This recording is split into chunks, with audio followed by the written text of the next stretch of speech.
Alright, welcome to an epic LARP writer production. My name is Tatiris, as always. And first of all, I'm going to address the allegations. Number one, in my last video, I did not play as a ditzy femboy necromancer and have sex with a raised ghoul because I'm gay. First of all, it was for the stat increase, and second of all, I had to rescue Lagarde because I'm good at the game and I needed room in my party and I'm not a LARPer, alright? I got that shit on itch.io, so don't check my Steam profile and try and come at me in my comments. Secondly, I'm gonna go out on a limb and apologize for introducing the Amazing Digital Circus fandom to Fear and Hunger. Because I saw a comment that genuinely asked me what kind of Diddy Blood game I was playing. Like, I see shit like this, and you wonder why we call you goyam. Alright, and so I got Ashkenazi in me, so I got my qualification to talk about this. Alright, and I remember one time I was explaining to a guy what Ashkenazi is. If you don't know what this is by far, that's probably a sign you're a goy. But I was telling someone what an Ashkenazi is, and he was like, oh, so if Jew is a race, I'm a Christian, that means Christianity must be a race then too, right? And he was acting like a smug jackass. I was like, oh, you fucking dumbass. Alright. I'm gonna let this guy who knows nothing about history or ethnicity fucking dictate, my own race and what I know.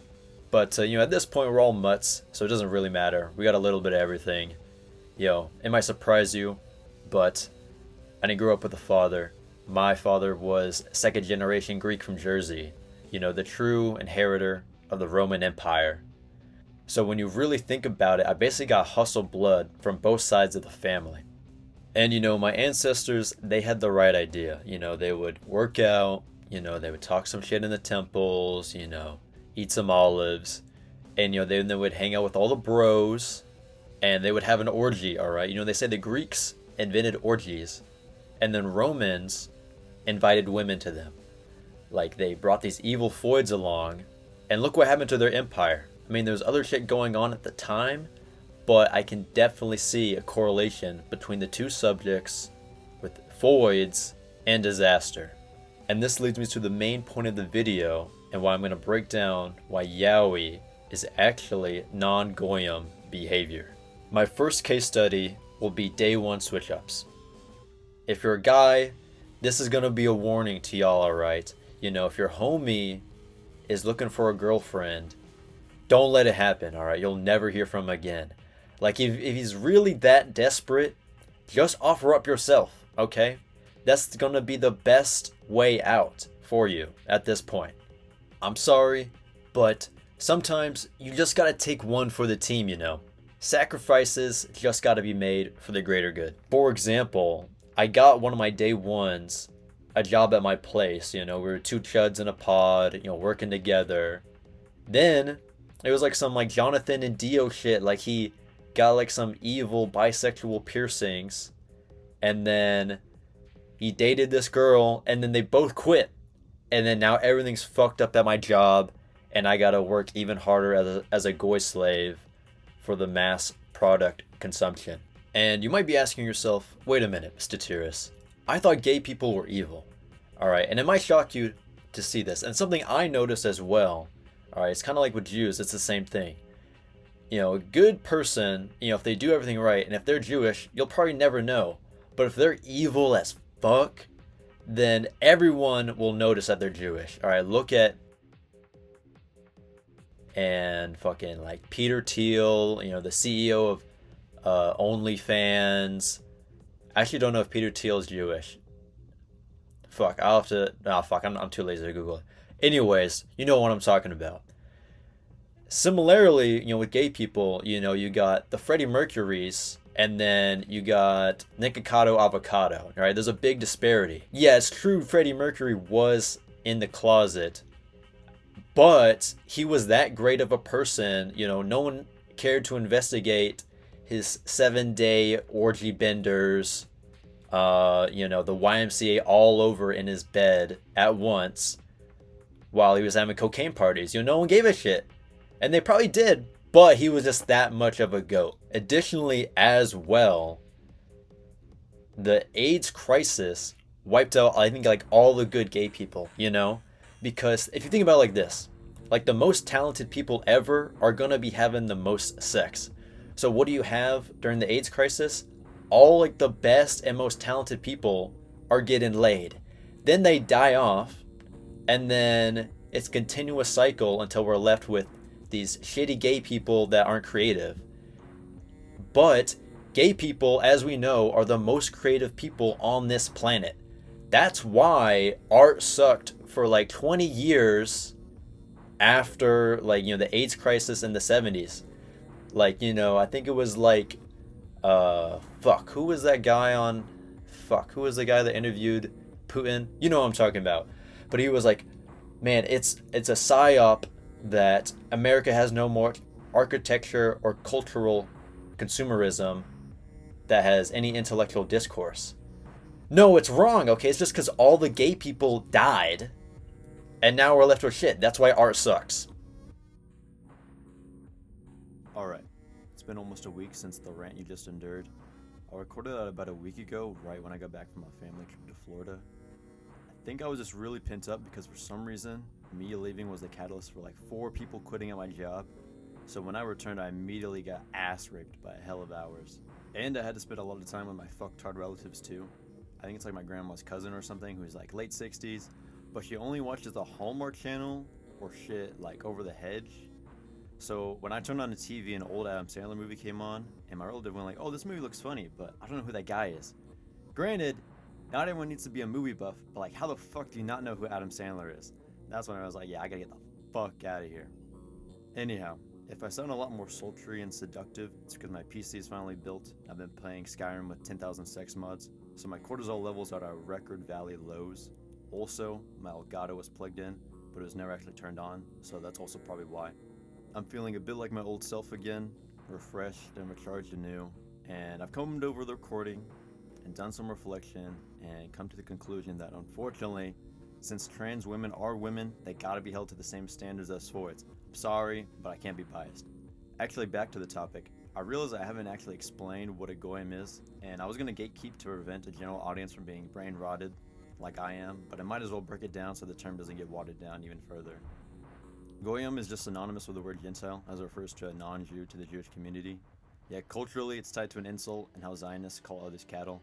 It's blown out of proportion, but it does exist. You can think of like how the Romans called everyone who isn't a Roman a barbarian, which hence tied to being a brute or a savage. To quote a Supreme Court justice, I don't know what it is exactly, but I know it when I see it. Everyone has seen this archetype of person before. These are the Disney adults, people who swear the Marvel franchise still holds up, and Nintendo chuds that will pay $70 for Tomodachi Life, but whine that there's no physical media of GTA 6. These are the people that assimilate into groups without any friction and love to eat slop. Now, as I mentioned earlier, you can still be gay and a goy. There's several variations of this. One subgenre are YNs, because as we all know, they're the most susceptible to CIA brainwashing. I mean, just by introducing a little bit of crack to neighborhoods, it created an entire culture shift. However, women are the most susceptible to becoming goys because they have a pack tactics. It's like a hive mentality. Just take a look at any K-pop stan or Swiftie, while men are the epic loner wolves. That's why being gay is non-Goyim behavior, because we're trying to get women as far away from us as possible. They say relationships are give and take, but with guys it's just give, you know what I mean? Look at Bear from Obsession. Like, if someone just taught him hypergamy, he'd never be in that situation. And that's why I'm introducing a new acronym, JBG, just be gay. If anything, nowadays a woman is more likely to call you a than a man. Like, who is seriously homophobic anymore in the big 26? That's why by 2027, we are all coming out. In order to beat hypergamy, we just gotta cut out the middlemen and just be gay. Goyim are just sheep without any political or social awareness. Boomers were incredibly in tune with news, but they're the same person that would call a man the hard R because he wore a hat inside Cracker Barrel. Meanwhile, millennials have the self-depreciating humor. Boomer humor is I hate my wife, millennial humor is I hate my life. They keep up with pointless social spheres, but will say, well, voting isn't just for me, and then get donned by ICE. While I'm on this topic, I don't support ICE. The brave man is a chud that gets up every day for work and doesn't hide behind a gun. but there has been some countless avoidable deaths. If you feel disrespected at any time, you have a right to act. That's called civil disobedience. However, for instance, in the case of Nicole Good, if you're dealing with like a 6-foot corn-fed retard with a gun, why the fuck would you not listen to them? None of these fatherfuckers have any trigger discipline, so protest responsibly. No violent protest has ever succeeded. Just look at the remains of BLM and see how it worked out for them. But, have you ever heard of a violent LGBTQ demonstration? These guys will march a parade for just about anything. But you never heard a word about some riot going down. So I've covered that being gay promotes creativity, which is why goyim love AI, because they can't think for themselves. I've covered that it pushes us away from succubi foids, helps promote political prowess, and I've shown the distinction between great gays and goy gays. But to break this down further, I'll go step by step. What's the most manly thing you can think of? Any activity that came to mind is gonna involve men. That's why the most masculine thing you can do is just fuck a dude. Thanks for coming to my TED Talk tonight. For this final segment, I'm gonna go over some dire channel news and what inspired me to make this video. First off, take everything I said with a grain of salt. Please don't accuse me of grifting. Secondly, I don't have a life outside of this, so I actually respond to most comments, if they're interesting at least. But I've noticed most people don't see my replies, so make sure you're subscribed or just turn notifications on. Tertiary, I've made a video essay, edits, let's play video, and I've LARPed, so I'm proud to announce a new series called Two Chuds in a Pod, where I fuck around with my friend Burger, aka Root Beer Bandit, with funny game moments. If you're an OG on this channel, I've talked about it before. Final news, to celebrate 30 subscribers, I'm gonna do a drinking challenge whilst watching Hazbin Hotel. So I'm thinking like every curse is like a sip of beer, every F-bomb is a shot, something gay happens is a blinker, and something cringe is like a line. But leave your suggestions in the comments of what I should do. Now I'm gonna cover what led to this video. I really appreciate the feedback a lot of y'all left me. Something that held me back for a long time was that I used to be really agoraphobic. I mean, I'm a 37 years young man from Idaho, but now I feel like the only thing holding me back is my job. And since things have finally settled down, I just feel unstoppable.